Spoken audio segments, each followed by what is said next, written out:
Hello friends, आप सभी का स्वागत है eagle IAS the study zone में। साथियों, यूपीएससी मेंस 2025 कंप्लीट हो गया है और आज हम लोग हिस्ट्री ऑप्शनल पेपर 2 के प्रश्नों को लेकर के क्या करेंगे, डिस्कशन करेंगे। कुछ महत्वपूर्ण प्रश्नों के साथ जो है इस पूरे पेपर का क्या करेंगे, डिस्कशन करेंगे। तो चलिए देख लेते हैं कि प्रश्न पत्र का पैटर्न क्या है। प्रश्न पत्र का पैटर्न वही है जो पूर्व में भी था। प्रश्न संख्या 1 और 5 अनिवार्य है और बाकी प्रश्नों में से प्रत्येक खंड से कम एक प्रश्न चुन करके कुल 3 प्रश्नों का क्या करना है, उत्तर देना है। तो ये जो जैसा पहले था उसी प्रकार 1 और 5 आपको देना ही पड़ेगा, सभी प्रश्नों का उत्तर देना पड़ेगा एवं शेष में से क्या करना है, 2 सेक्शन में से एक एक प्रश्न लेकर के टोटल 3 होने चाहिए। तो कुल मिलाकर के 5 प्रश्नों का उत्तर देना है और शब्दों की सीमा और मार्क्स जो है उसके आगे प्रश्न के आगे ही दिया हुआ है। चलिए, तो सबसे पहले हम लोग देख लेते हैं कि सेक्शन ए में जो कंपलसरी है क्वेश्चन नंबर 1 और क्वेश्चन नंबर 5। तो सेक्शन 1 का क्वेश्चन नंबर 1 को लेकर के डिस्कशन कर लेते हैं। इसमें कहा गया है कि 150 शब्दों में समालोचनात्मक परीक्षण करना है। क्रिटिकली आपको क्या करना है, एग्जामिन करना है इन प्रश्नों का, और वो भी जो शब्द सीमा है वो कितना है ना, 150 शब्दों में। तो शॉर्ट क्वेश्चन आंसर टाइप में है, लेकिन यहाँ पर आपको क्रिटिकली इसका क्या करना होगा, एनालिसिस करना होगा। पहला प्रश्न है कि अपने उदय की आकस्मिकता, अपनी सफलताओं की चमक तथा अपने पराभव की पूर्णता में सिख राजतंत्र नेपोलियन की भांति था। तो सिख राजतंत्र का उदय अचानक हुआ और उसके बाद ये अपनी चरम सीमा पर भी पहुंच गया और उसके तुरंत जो है आपने देखा कि अमृतसर की संधि के साथ ही इसका जो है पराभव या इसका अंत होना भी प्रारंभ हो गया। तो ये जो सिख साम्राज्य बना वो नेपोलियन की भांति था। जिस प्रकार नेपोलियन फ्रांस के दुर्बलताओं का लाभ उठा करके उठा और फिर धीरे धीरे वाटरलू के युद्ध के द्वारा जो है देखा गया कि नेपोलियन का क्या हो गया, अंत हो गया। तो ठीक उसी तरीके से मुगल दुर्बलता से पंजाब में जो है पंजाब में मिस्र का उदय हुआ। एक ग्रुप्स जिसे हम कह सकते हैं, इन्हीं ग्रुप्स में से सुकर चकिया मिस्र के थे रंजीत सिंह, और रंजीत सिंह के द्वारा जो है सत्ता को संभाला गया। 18वीं शताब्दी में सिख के जो मिसल थे वो विघटित अवस्था में थे और इसी दौरान रंजीत सिंह ने एक राज्य स्थापित किया।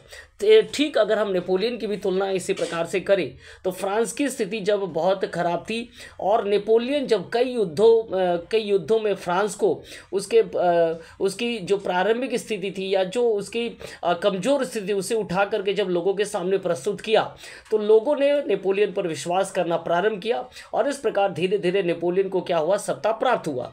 ठीक वैसा ही स्थिति क्या है जब मिस्र की मुगल दुर्बलता से मिस्र का उदय हुआ और मिस्र जब 18वीं शताब्दी के तक जो है क्या रहा ना, मिस्र विघटित अवस्था में रहा। उस स्थिति में जो है रंजीत सिंह का जन्म हुआ।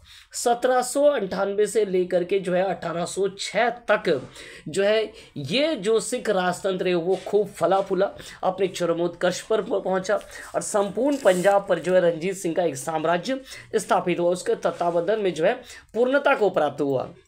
लेकिन हम देखते हैं कि 1809 में ही अमृतसर के ट्रीटी के द्वारा इस साम्राज्य का क्या होगा ना, पराभव प्रारंभ हो गया था। तो नेपोलियन का जिस तरह से वाटरलू का युद्ध 1815 के बाद जो है हम देखते हैं कि इसका पराभव हो गया, तो वैसा ही यहाँ चूँकि 1798 का समय, ठीक इसी समय फ्रांस में भी क्या हुआ था ना, फ्रांस में भी क्रांति प्रारंभ हुई थी और इस क्रांति के बाद नेपोलियन का उदय हुआ और फिर जो है उसका पराभव हो गया। तो अचानक उदय होना, अपने चरमोत्कर्ष पर पहुंचना और फिर पराभव की ओर में चला जाना, सिख राजतंत्र का भी नेपोलियन के साथ क्या पाया जाता है ना, समानता पाई जाती है। ठीक है, चलिए नेक्स्ट प्रश्न को देखेंगे। पेशवाओं के अधीन मराठा व्यवस्था में घरेलू मतभेदों का बीजारोपण काफ़ी घना था। कहने का तात्पर्य यह है कि शिवाजी और शंभू जी के काल में जो है घरेलू मतभेद काफ़ी कम पाए गए, लेकिन या वो सतह स्तर पर नहीं आ चुका था। लेकिन जैसे ही साहू महाराज के समय काल के हम देखते हैं तो ताराबाई और साहू के मध्य जो युद्ध था वो क्या हो गया ना, पूर्ण रूप से सतह पर आ गया और ये अब सभी को दिखने लगा कि यहाँ जो है आंतरिक कलह की स्थिति है। और ये बालाजी विश्वनाथ के जो प्रारंभिक पेशवा माने जाते हैं उसके समय काल में ये जो गृह कलह है मराठा साम्राज्य में वो एकदम जो है कहाँ पर आ गया था ना, वो सतह पर आ चुका था और काफ़ी घना हो चुका था।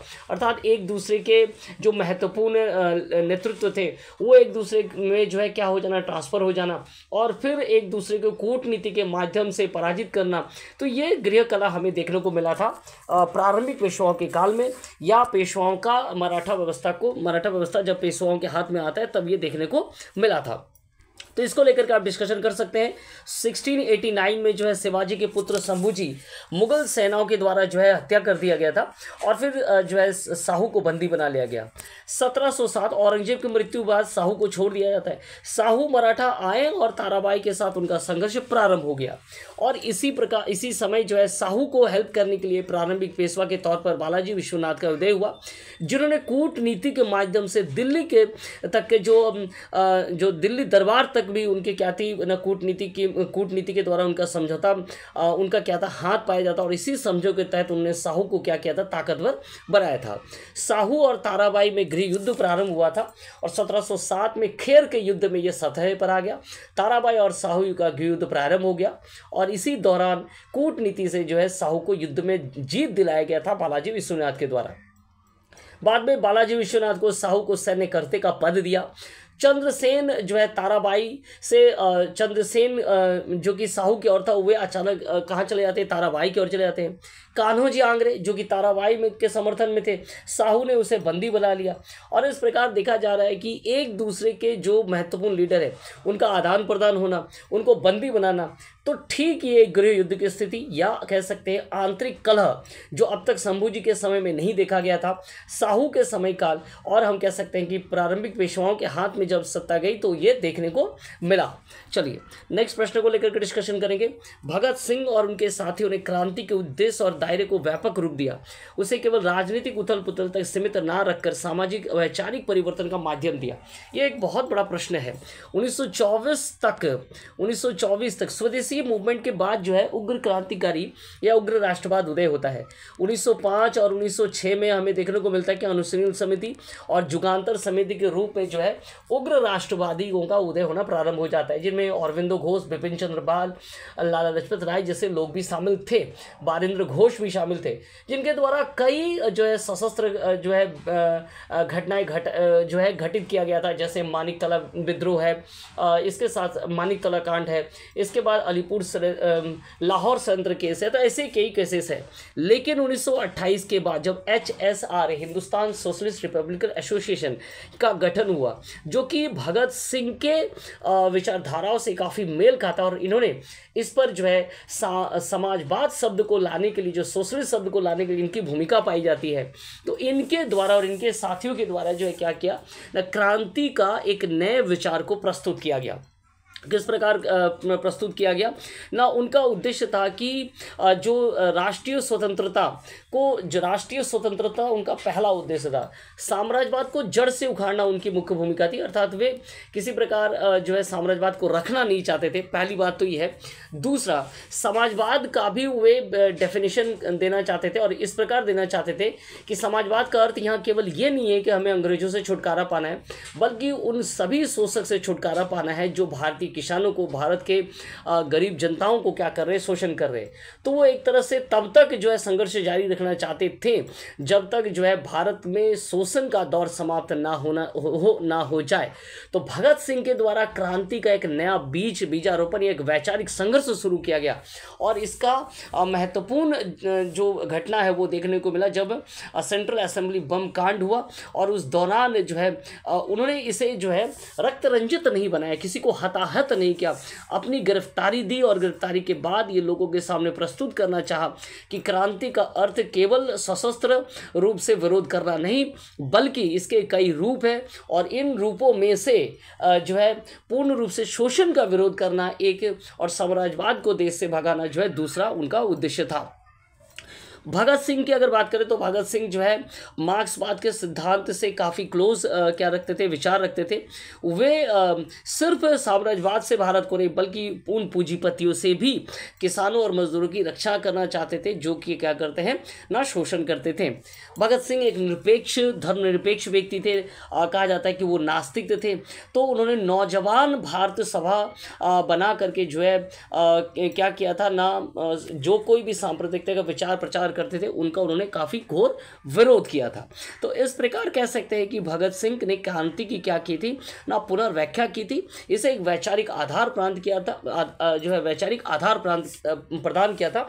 और इसे हम क्या कह सकते हैं, इसे हम ना तो नॉन अहिंसात्मक, गांधी जी का अहिंसात्मक आंदोलन या अहिंसात्मक या सत्याग्रह विचार भी नहीं कह सकते हैं, लेकिन उग्रवाद में ही एक तरह का सत्याग्रह भी कह सकते हैं। अर्थात हम आपका विरोध तो करेंगे, उसमें हम हो सकता है बम का सहारा तो लेंगे, लेकिन किसी प्रकार का हताहत नहीं करेंगे, किसी प्रकार का जो है रक्त रंजित नहीं बनाएंगे, पर उन बहरे कानों को हम जो है अवश्य ये ध्वनि सुनाई देगा कि ध्वनि उन विस्फोटों की ध्वनि सुनाई देगा जिसमें उन्हें उनके किसी घटना साम्राज्यवाद का विरोध का स्वर उन्हें जरूर दिखाई देगा। तो इस प्रकार एक अलग तरह की व्याख्या की गई थी। चलिए, 1892 के भारतीय परिषद अधिनियम की महत्वपूर्ण विशेषताओं, चुनाव सिद्धांत, जिसे इस तरह पेश किया गया कि चुनाव शब्द का तो प्रयोग जो है बहुत सावधानी पूर्वक टाला गया, तो एक तरह से चुनाव शब्द का प्रयोग ही नहीं किया गया था। 1892 का जो अधिनियम है वो 1885 में कांग्रेस का उदय और नरमपंथियों का क्या था, यह नरमपंथियों का कह सकते हैं कि एक तरह से रिजल्ट था, परिणाम के तौर पर जाना जाता है। अर्थात नरमपंथियों के ही पिटिशन और प्रेयर के कारण जो 1892 में कुछ सुधार जो है प्राप्त हुए थे। तो 1892 का जो भारतीय परिषद अधिनियम था, इसमें प्रथम बार प्रतिनिधित्व सिद्धांत को स्वीकार किया गया था, लेकिन ये दूसरे ढंग से। इसमें जो है चुनाव शब्द का उल्लेख नहीं किया था, निर्वाचन को प्रारंभ करना जो है तो था, लेकिन शब्द इसमें जो है निर्वाचन नहीं दिए गए थे। केंद्रीय विधानमंडल जो था, जहां गैर सरकारी सदस्य 5 थे, उनमें से 4 प्रांतों से जो है क्या करना था, चुनना था, और बाकी जो है बाकी सदस्य क्या करने थे ना, कोलकाता के चैम्बर ऑफ कॉमर्स के द्वारा निर्वाचित करने थे। इसके अलावा जो अन्य 5 थे वो गवर्नर जनरल को जो है क्या करना था, मनोनीत करना था। तो जो प्रांतीय विधानमंडल के सदस्य थे वे नगरपालिका, जिला बोर्ड, यूनियन या वाणिज्य मंडल के सदस्य निर्वाचित करते थे। ये जो निर्वाचित अप्रत्यक्ष सदस्य थे, इनके नामों को कहाँ भेजा जाता था, गवर्नर जनरल के पास नॉमिनेट के लिए भेजा जाता था। तो एक प्रकार से इनका क्या होता था ना, बहुमत से चुनाव तो होता था, निर्वाचन होता था, लेकिन बाद में ये जाकर के क्या शब्द बन जाता था, नॉमिनेट बन जाता था, गवर्नर जनरल के द्वारा फिर ये नॉमिनेट होता था। तो 1892 में जो है इस बात को लेकर के क्या करना है, आपको डिस्कशन करना है। ठीक है, चलिए। औपनिवेशिक शासन ने भारतीय बाजारों को इंग्लैंड निर्मित उत्पादों के लिए खोल दिया। स्वदेशी हस्तशिल्प उद्योगों के विउद्योगीकरण तथा विनाश का मार्ग। सीधी बात है कि इसका जो विनाश का मार्ग है वो 1813 के बाद देखने को मिला, जब जो है ईस्ट इंडिया कंपनी का जो व्यापार है वो खत्म कर दिया गया और इस पर जो है अंग्रेजी सरकार का कब्जा हो गया। तो एक नई नीति उभर करके आई, और वो नई नीति क्या थी, तो वो नई नीति थी कि भारतीय व्यापार को जो है ब्रिटिश साम्राज्य का जो औद्योगिक क्रांति है उसके लिए पूर्ण रूप से खोल देना। और इसका सबसे ज़्यादा प्रभाव जो है दस्तकारों पर पड़ा था, बुनकरों पर जो है सबसे ज़्यादा प्रभाव देखने को मिला था, या उन छोटे स्वदेशी उद्योगों पर सबसे ज़्यादा प्रभाव देखने को मिला था। और यहाँ के कच्चे मालों को उठा करके कहाँ ले जाया गया, ब्रिटेन में, और फिर वहाँ से तैयार प्रोडक्ट को यहाँ आकर के बेच दिया गया। तो भारत का जो बाजार था वो इंग्लैंड निर्मित बाजारों के जो प्रोडक्ट थे उसके लिए खोल दिए गए, और जो स्वदेशी हस्तशिल्प वो क्या बना, विनाश के कगार पर पहुंच गया। तो इस पर आप काफ़ी कुछ लिख सकते हैं। ठीक है, चलिए। क्या आप सहमत है कि 1793 के भू राजस्व के स्थायी निर्धारण की अवधारणा पर प्रकृतिवाद सिद्धांत विचारधारा का गहरा प्रभाव था? प्रकृतिवाद सिद्धांत के तहत कहा जाता है कि जो सरकार है, सरकार की आय का स्रोत क्या है, एग्रीकल्चर लैंड है। तो ठीक उसी प्रकार से जो 1793 में जो भू राजस्व की नीति या जो स्थायी बंदोबस्त लाया गया था उसमें एग्रीकल्चर, कृषि के ऊपर क्या लगाया गया, जो है कर लगाया गया, और जमींदारों को इस क्या हो ना, कर उगाही मात्र माना गया था। तो वे क्या करेंगे, कर को उगाही करेंगे और कृषकों से उगा करके वो जो है अंग्रेजी सरकार को सौंप देंगे। तो एक तरीके से हम ये कह सकते हैं कि उन्होंने राज्य का जो आय का स्रोत है वो किसे माना, तो राज्य का आय का स्रोत है वो उस लैंड को माना या कृषि कार्य से जुड़े हुए जमीन या भूमि को माना, जो कि प्रकृतिवाद के सिद्धांत से ही मेल खाता है। चलिए नेक्स्ट प्रश्न। प्रेस की स्वतंत्रता तथा नियंत्रण, इन दोनों सिद्धांतों के बीच खींचातान का क्या था ना प्रभाव। औपनिवेशिक शासकों के प्रेस के प्रति उनके रवैये से क्या होता है ना, महसूस होता है। तो प्रेस की स्वतंत्रता या उस पर जो नियंत्रण, अगर इन दोनों की बात करें औपनिवेशिक शासनकाल के दौरान, तो आपको ये दिखेगा कि अधिकतर ये नियंत्रण की ओर था, ना कि स्वतंत्रता की ओर। हालांकि उस दौरान चार्ल्स मैक्सवेल का भी नाम आता है, जो कि उन्हें क्या कहा जाता है ना, प्रेस के मुक्तिदाता के तौर पर भी जाना जाता है। उन्होंने कई चीज़ों पर जो है प्रेस को जो है नियंत्रण मुक्त करने का प्रयास किया था। उसी संदर्भ में जो वर्नाकुलर प्रेस एक्ट है, जो प्रेस पर नियंत्रण की सर्वोच्च सीमा कहा जाता है, जहां पर बिना कुछ कहे हुए संपूर्ण प्रेस को क्या किया जा सकता था, ना जब्त किया जा सकता था। तो ऐसे कुछ नियम थे जिनमें हम ये ज़्यादातर परिप्रेक्ष्य में हम ये देखते हैं कि प्रेस पर जो है नियंत्रण ज़्यादा था, स्वतंत्रता क्या थी, कम थी। तो आप दो चार एग्जाम्पल्स दे करके या दो चार प्रेस एक्ट को लेकर के इसको क्या कर सकते हैं, डिस्कशन कर सकते हैं और ये दिखा सकते हैं कि प्रेस पर क्या था, ना कंट्रोल नियंत्रण से स्वतंत्रता से अधिक क्या था, ना नियंत्रण जो है शासकों का नियंत्रण अधिक पाया जाता था। तो इस प्रकार इस प्रश्न को जो है क्या किया जा सकता है, डिस्कस किया जा सकता है। जैसे आप चाहे तो 1799 का समाचार पत्रों का नियम, 1823 का अनुज्ञप्ति नियम, 1867 का पंजीकरण नियम, फिर बाद में देसी भाषा समाचार पत्र नियम 1878 का। तो इन सभीयों में से आपको उन स्थितियों को वर्णन करना है जिस पर प्रेस पर नियंत्रण जो है, नियंत्रण के जो धारा है उनको लेकर के, या जो पॉइंट से कुछ को करके आप इसको डिस्कशन कर सकते हैं। चलिए आगे बढ़ते हैं। भाषाई राज्यों के आंदोलन ने राष्ट्रवादी अभिजात वर्ग के बीच गहरी आशंकाएं, उन्हें डर था कि भारत का विघटन ना हो जाए। भाषाई राज्यों के लिए जो आंदोलन स्वतंत्रता के बाद प्रारंभ हुआ तो काफ़ी घना हो चुका था और इसका डर ये था उस समय, नेहरू जी भी इससे चिंतित थे कि अगर आंध्र प्रदेश का निर्माण कर दिया जाए 1952 में, जो कि हुआ भाषाई आधार पर, लेकिन अगर ये स्थिति सब जगह हो तो क्या हो जाएगा ना, बाल्कनीकरण हो जाएगा। बाल्कनीकरण, जब रूस का बाल्कनीकरण हुआ तो क्या हुआ ना, ये पूर्ण रूप से टूट चुका था। तो क्या इसका बाल्कनीकरण हो जाएगा, तो ये चिंता का विषय तो था। तो इस चीज़ को लेकर के जो है क्या थे ना, भाषाई राज्यों के जो आंदोलन थे वो राष्ट्रीय अभिजात वर्ग में गहरी आशंकाएं पैदा की। उन्हें डर था कि कहीं भारत का बाल्कनीकरण ना हो जाए। तो इस बात को लेकर के डिस्कशन किया जा सकता है। चलिए, कर्नाटक युद्ध के दौरान फ्रांसीसी स्थिति, जिसने एक समय भारतीय विश्व को अपने राजनीतिक सफलताओं से चकित कर दिया, उसका अंत अपमान और विफलता में होना तय था। क्या करना है, इसको व्याख्या करना है। इसको आप बहुत आराम से कई बिंदुओं पर लिख सकते हैं। कर्नाटक का जो 3 युद्ध हुआ था, उन तीनों युद्ध में किस प्रकार जो है डुप्लेक्स का पराजित होना, साथ में फ्रांसीसियों का भाग्य का अंत हो जाना, इसको लेकर के क्या किया जा सकता है, काफ़ी डिस्कशन किया जा सकता है। और जो शक्ति, फ्रांस की जो शक्ति कभी बहुत ही महत्वपूर्ण मानी जाती थी पूरे विश्व भर में, वो जो है यहाँ कर्नाटक में एक ऐसी स्थिति में पहुँच गया जिस स्थिति में हम कह सकते हैं कि उसका भाग्य जो है सदा के लिए कहाँ समाप्त हो गया, ना भारत में समाप्त हो चुका था। तो इस स्थिति को लेकर के जो है आप क्या कर सकते हैं, डील कर सकते हैं।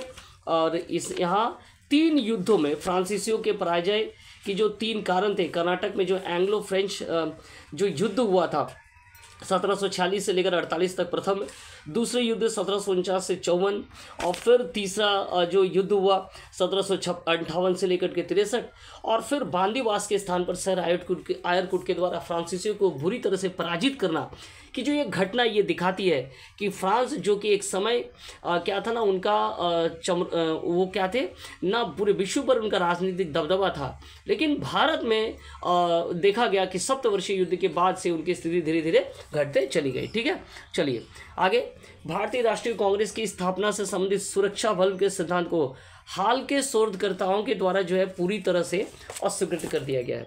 सुरक्षा सेफ्टी बल्ब सिद्धांत के तौर पर ये कहा गया था कि लॉर्ड, चूँकि 1857 में विद्रोह हुए थे उस समय, तो ऐसा मानना था उस समय काफ़ी जो इतिहासकार थे, लेखक थे, वो एक मानते थे कि हो सकता, चूँकि इसे ऑक्टिवियम ह्यूम के द्वारा जो है इसका गठन किया गया था, जो कि क्या थे ना, एक ब्रिटिश थे। तो काफ़ी इतिहासकारों के मन में ये संदेह था कि शायद ये एक सुरक्षा बल्ब की तरह काम करेगा कांग्रेस, लेकिन बाद में जा कर के जो लेखकों ने इस बात का खंडन किया और सुरक्षा बल्ब सिद्धांत को उन्होंने क्या किया, उन्होंने खंडन करते हुए कहा कि इसमें ये देखा गया कि भारतीय राष्ट्रीय कांग्रेस की स्थापना जो एक सुरक्षा बल्ब की तरह नहीं हुआ है, बल्कि ये उन घटनाओं का क्रम है जिसे हम सुरेंद्रनाथ बनर्जी के द्वारा किए गए स्वदेशी मूवमेंट से शुरुआत होता है, और धीरे धीरे जो है भारत में जब राष्ट्रवाद जागृत होता है और एक ऐसे संस्था की स्थापना की ओर भारत बढ़ते हैं जो कि एक छत्र के तले आए, और वो था 1850 का जो है कांग्रेस का निर्माण होना। हाँ, ये संयोग की बात है कि ये जो है ह्यूम के द्वारा इसका जो है इसको श्रेय प्राप्त हुआ था, लेकिन कहीं ना कहीं ये जो है आगे चलकर भी कांग्रेस का गठन होता, एक ऐसे संस्था का गठन होता जिसके तले राष्ट्रवाद का प्रचार होता और स्वतंत्रता संघर्ष की कहानी जो है हमारी आगे बढ़ती। तो इस तरह से इसको लेकर के क्या किया जा सकता है, डिस्कस किया जा सकता है। ठीक है, चलिए अब आगे बढ़ते हैं, नेक्स्ट देखते हैं नेक्स्ट क्या कुछ प्रश्न है। नेक्स्ट प्रश्न है कि गांधी का आगमन राष्ट्रीय आंदोलन का भारतीयकरण था। तो इसमें बोलने की आवश्यकता नहीं है। 1917 से लेकर के 1922 के मध्य जो कुछ भी आंदोलन हुए, चंपारण सत्याग्रह, मील मजदूर आंदोलन, इसके साथ साथ बारदोली सत्याग्रह, सभी आंदोलन, साथ में रॉलेट एक्ट सत्याग्रह, इन सभी को, इसके साथ साथ असहयोग आंदोलन, सभी आंदोलन को अगर आप ढंग से देखेंगे, मूल रूप से असहयोग आंदोलन में देखेंगे कि इसमें आम जनता जो है अधिक से अधिक जुड़ चुकी थी, जो 1917 से पहले कम पाया जाता था। क्योंकि 1917 से पहले कांग्रेस में भी आम जनों की भागीदारी काफ़ी कम थी, लेकिन आम जनों को जोड़ने में सबसे अधिक अगर किसी की भूमिका पाई जाती तो वो महात्मा गांधी की भूमिका, महिलाओं को जोड़ने में अगर भूमिका पाई जाती तो महात्मा गांधी की भूमिका, और इसका सीधा पहला प्रभाव हमें देखने को मिलता है चंपारण के सत्याग्रह से, जहां डायरेक्टली किसानों को जो है क्या है जोड़ा जाता है आंदोलन के साथ। तो ये एक तरह से भारतीयकरण ही था। ठीक है, सांस्कृतिक पुनरुत्थान और आधुनिकीकरण के बीच तनाव ने 19वीं शताब्दी में भारत में सामाजिक आर्थिक सुधार आंदोलन की दिशा को आकार दिया था। एक तरफ सांस्कृतिक पुनरुत्थान जैसे आर्य समाज के द्वारा किया गया था, और आधुनिकीकरण जो कि राजा राम मोहन राय जैसे संस्थाओं के द्वारा, अर्थात पश्चिम के भाषा को ग्रहण करना, पश्चिम के कुछ अच्छे विचारों को ग्रहण करना, सती प्रथा चीज़ों को अंत करना, विधवा विवाह जैसे चीज़ों को लागू करना, ये पश्चिम के विचारधाराओं का प्रभाव था। अंग्रेजी को शिक्षा का माध्यम बनाना। वहीं सांस्कृतिक पुनरुत्थान भी हमें देखने को मिला, वेदों की ओर लौटो, लेकिन उसका ढंग क्या था, आर्य समाज के द्वारा जो चीज़ें स्थापित की गई थी वो पूर्ण रूप से हम उसे प्राचीन भी नहीं कह सकते। तो जो 19वीं शताब्दी में जो सोशल रिफॉर्म्स हुए वो इन दोनों के बीच क्या है चलता रहा, कभी इस किनारे कभी उस किनारे समाज के लोग जो है इस विचार से प्रभावित होते रहे, और वे क्या है ना, उनको एक दिशा जो है नदी की धारा की तरह दिशा उनको प्राप्त हो गया। 19वीं सदी के जनजाति और कृषक विरोधों ने भारत में राष्ट्रवाद के उदय और विकास में किस प्रकार का योगदान दिया था।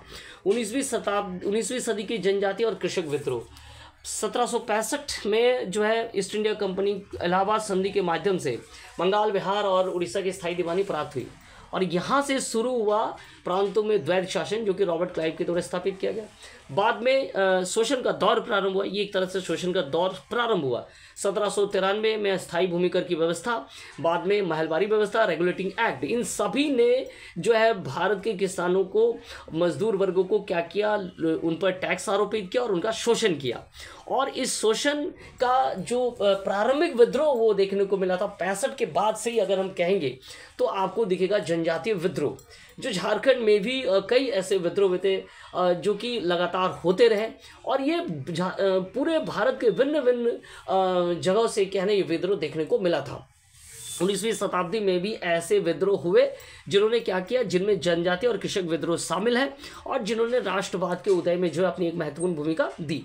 प्रारंभिक राष्ट्रवाद की उदय की जो एक भूमिका वो देखने को मिला, और 1857 का जो विद्रोह हुआ वो एक कह सकते हैं कि एक ऐसा उलगुलान था जिसे हम कह सकते हैं कि राष्ट्रवाद अब जो है प्रखर सीमा की ओर आगे बढ़ रहा था, लेकिन उसे तुरंत दबा दिया गया अंग्रेजों के द्वारा अलग अलग अपने सैनिकों बल पर। इसके बाद ही जो है भारत में धीरे धीरे एक परिवर्तन का दौर प्रारंभ हुआ, और फिर कांग्रेस का गठन होना, और फिर कांग्रेस के गठन के द्वारा फिर महात्मा गांधी का प्रवेश होना, और फिर राष्ट्रवाद की पूर्णता जो है प्राप्त हो जाती है। ठीक है, चलिए आगे बढ़ेंगे नेक्स्ट प्रश्न को लेकर के। ये प्रश्न देखिए, फैक्ट है, जातिगत अन्याय और असमानता को दूर करने 1947 के पश्चात भारत सरकार के द्वारा उठाए गए प्रमुख कदमों की विवेचना करनी है, इसको लेकर के आप डिस्कशन कर सकते हैं। चलिए अब वर्ल्ड हिस्ट्री के कुछ प्रश्नों को लेकर के डिस्कशन कर लेते हैं। फ्रांसीसी क्रांति की शुरुआत और इसके प्रथम चरण में अभिजात वर्गों की विजय जो है प्राप्त हुई। तो लुई सोलवे का आगमन होने के बाद 3 विदेश मंत्री बदल गए थे, और वे 3 विदेश मंत्री कौन कौन थे? तो वो 3 विदेश मंत्री थे आपके, पहला तो टारगोट था, दूसरा कौन था? दूसरा नेकर था, और तीसरा कौन था? कैलोन। इन तीनों के द्वारा कुछ रिफॉर्म्स, आर्थिक जो सप्तवर्षीय युद्ध के कारण जो संकट उत्पन्न हुआ था फ्रांस में, उसे उबारने के लिए कुछ ऐसे नियम लागू किए, कुछ ऐसे टैक्स लागू किए गए जो कि अभिजात वर्ग पर इम्पैक्ट पड़ रहा था, और अभिजात वर्ग इस इम्पैक्ट से बचने के लिए उन्होंने क्या किया? सरकार का विरोध किया। हालांकि वे कामयाब भी हो गए, इन तीनों के द्वारा इस्तीफा दिया गया था, और फिर अंततः बाद में देखा गया क्या हो गया ना, स्टेट जनरल की बैठक हुई, और स्टेट जनरल की बैठक में दूसरी बार स्टेट जनरल की बैठक हुई, और उसमें तय किया गया कि अब से जब भी कोई कर लागू किया जाएगा, नया कर लागू किया जाए, तो स्टेट जनरल से पूछा जाएगा। तो ये एक तरह क्या ना अभिजात वर्ग की विजय है, क्योंकि वे कामयाब हो गए कि सरकार को दबाने में, कि सरकार कोई भी जो है कर नहीं लगा सकते, और इसके लिए स्टेट जनरल का क्या करना पड़ेगा? उन्हें हेल्प लेना पड़ेगा। तो अभिजात वर्गों का प्रारंभिक दौर में विजय हुआ था। बाद में इसी स्टेट जनरल में जो है मध्य वर्ग का विरोध प्रारंभ हुआ, और फिर मध्य वर्ग ने पूरे फ्रांस के क्रांति को क्या दिया ना, अंजाम दिया। ठीक है, चलिए नेक्स्ट प्रश्न ले लेते हैं। 1832 के सुधार अधिनियम, इंग्लैंड में जो 1832 का सुधार अधिनियम हुआ था, चार्टिस्ट मूवमेंट में उसका एक एग्जाम्पल है। तो सुधार अधिनियम और फिर चार्टिस्ट जो मूवमेंट हुआ 1815 से लेकर के 1850 तक इंग्लैंड में सुधारात्मक कदम देखने को मिले। इनमें चार्टिस्ट मूवमेंट आता है। ये एक वैचारिक संघर्ष है जो कि मजदूरों के द्वारा किया गया था। वे समाजवाद से प्रेरित थे, औद्योगिक क्रांति से प्रेरित थे। इसी दौरान 1832 में क्या देखा गया? प्रथम सुधार कानून बना। इस प्रथम सुधार कानून में तो कई बार सत्ता गिरी, लेकिन जैसे ही ये सुधार कानून पास हो गया, उसके बाद तो सुधारात्मक जो पार्लियामेंट रिफॉर्म के हम कह सकते हैं लड़ी लग गई।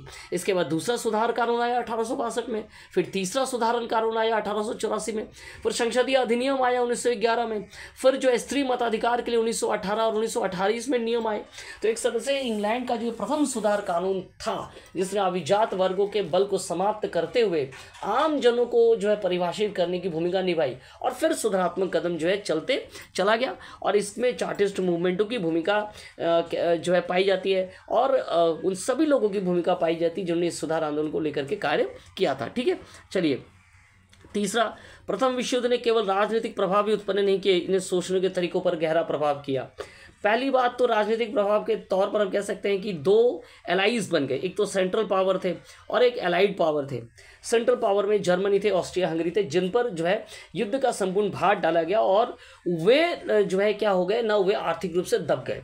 और इसने वहाँ पर जो है आपने देखा कि हिटलर का उदय में एक महत्वपूर्ण भूमिका, या मुसोलिनी के उदय में जो है उदय में भी एक महत्वपूर्ण भूमिका निभाई। अर्थात युद्ध का जिन पर गहरा प्रभाव पड़ा, जैसे इटली को वर्साई की संधि में से जो है इटली को वो चीज़ें नहीं मिली जो उन्हें मिलने की आशा थी, तो वहाँ बाद में जाकर के नाजीवाद का उदय हो गया, और जर्मनी में फांसीवाद का उदय हुआ, हिटलर का उदय हुआ, और इन्होंने द्वितीय विश्व युद्ध को जो है क्या किया ना, इन्होंने जो है द्वितीय विश्व युद्ध कर आगे बढ़े। तो एक तो राजनीतिक प्रभाव है ही, लेकिन उसके साथ साथ क्या है ना, पूरे विश्व में इस युद्ध की भयावह स्थिति को देख करके वो समझ गए थे कि अब जो है शांति समझौता के लिए जो है सभी को एक ऐसे संगठन बना करके सभी को नियंत्रण में रखने की व्यवस्था भी करनी चाहिए। तो ये भी धीरे धीरे, ये बात भी धीरे धीरे जो है निकल करके क्या है आ रहा था। तो एक विचार, सोच विचार में जो है परिवर्तन आया था। दूसरी ओर जो है एक होड़ सी बन गई, सशस्त्रीकरण का जो एक होड़ था। अब अधिक से अधिक लोग जो है, अधिक से अधिक